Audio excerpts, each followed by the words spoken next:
Hello, everyone, and welcome back to the Learn English Fast podcast. I'm Jessica. And I'm Mike. How's everyone doing today? I hope you're all feeling energized because today's topic is all about fitness. That's right. We're taking you to the gym. But don't worry, you don't need to lift weights while listening. No, but you will learn how to talk about exercise, fitness routines, and gym conversations in English. Perfect for anyone who wants to join a gym in an English-speaking country or just wants to sound more natural when talking about health. Before we start, please remember to subscribe to our channel, hit the like button, and share this episode with your friends. And leave a comment. Tell us, do you go to the gym? What's your favorite workout? All right, Mike, let's imagine we're at the gym. I just walked in. What do I do first? Okay, so you walk through the door. Usually there's a reception desk. A staff member might say, "Good morning. How can I help you?" And I can say, "Hi, I'd like to sign up for a membership." Or if I'm already a member, "Hi, I'm here to work out." Perfect. They might ask, "Do you have your membership card?" And I say, "Yes, here it is." Or if I forgot, "Sorry, I forgot it. Can you look up my name?" Great, now you're inside. What do you see? I see lots of equipment, treadmills, dumbbells, weight machines. Exactly. Let's break down some key vocabulary. Treadmill. That's the machine where you walk or run in place. Dumbbells, those are the small weights you hold in your hands.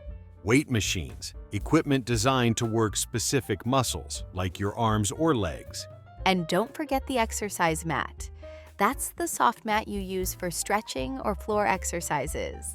Right. So now you're ready to work out. But first, maybe you need to warm up. What does warm up mean, Mike? To warm up means to do light exercises before your main workout. It prepares your body and prevents injuries. So I might say, I always warm up for 10 minutes before lifting weights. Exactly. You could walk on the treadmill, do some jumping jacks, or stretch. And after warming up, it's time for the workout. What if I want to ask someone for help? You can say, "Excuse me, can you show me how to use this machine?" Or, is this machine free? Meaning, is anyone using it? Yes.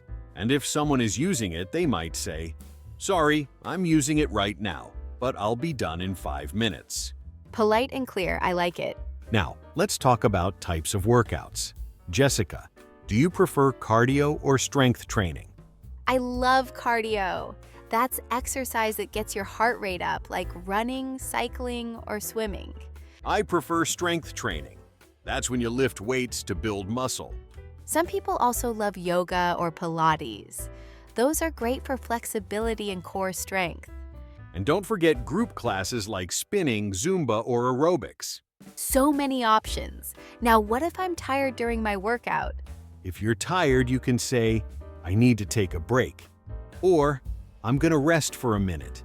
And if someone asks how you're doing, you can say, "I'm exhausted," or "I'm feeling great." Here's a useful phrase. How many reps are you doing? Reps, short for repetitions. That's how many times you repeat an exercise. For example, I'm doing 3 sets of 10 reps. That means 3 rounds, 10 times each. Got it. What if I want to ask someone to spot me? Good question. To spot someone means to help them lift weights safely. You can say, "Can you spot me on this bench press?" And the person might say, "Sure, no problem." Or, "How many reps?" Teamwork at the gym. After a hard workout, it's important to cool down. Yes, cooling down means doing light exercises or stretching to relax your muscles. I might say, I always stretch for 10 minutes after working out. Perfect. Then you can hit the showers, change, and head home. Before leaving, you might say to the staff, "Thanks, see you tomorrow." And they'll say, "Have a great day. Keep up the good work." Okay, let's quickly review the key words we learned today. Gym, a place where you exercise. Membership, a paid plan to use the gym. Treadmill, running machine. Dumbbells, small weights. Warm-up, light exercise before your workout. Cardio, exercise for your heart. Strength training, lifting weights, reps, repetitions of an exercise, spot someone, help someone lift weights safely, cool down, light exercise after your workout. Fantastic list, Mike. So, do you feel ready to go to the gym and speak English confidently? I hope so. Remember, practice makes perfect. Even if you make mistakes, people at the gym are usually very friendly and helpful. Absolutely. And the more you practice, the more natural it will feel. All right, that's all for today's episode. Thank you so much for listening. Don't forget to subscribe, like, and share this podcast with anyone learning English. And leave a comment. What's your favorite type of exercise? Cardio, strength training, or yoga? We'd love to hear from you. Until next time, keep practicing and stay active. Goodbye, everyone.